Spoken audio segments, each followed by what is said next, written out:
আসসালামু আলাইকুম ওরহমতুল্লাহ।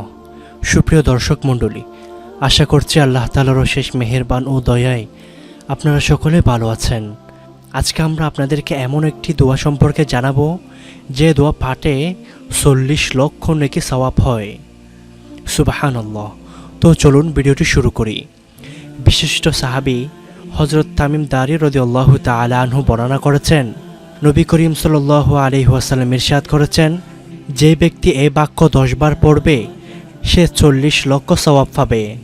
দোয়াটি হলো, আশহাদু আল্লা ইলাহা ইল্লাল্লাহু ওয়াহদাহু লা শারীকা লাহু ইলাহান ওয়াহিদান আহাদান সামাদান লাম ইয়াত্তাখিয সাহিবাতান ওয়ালা ওয়ালাদান ওয়া লাম ইয়াকুল লাহু কুফুয়ান আহাদ।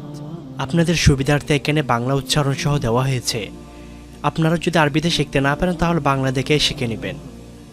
তার অর্থ হলো, আল্লাহ ব্যতীত আর কোনো উপাস্য নেই, তিনি একা, তার কোনো শরিক নেই, একক উপাস্য, একাই, অমুখাপেক্ষী, তার স্ত্রীর সন্তান নেই, তার সমকক্ষও কেউ নেই।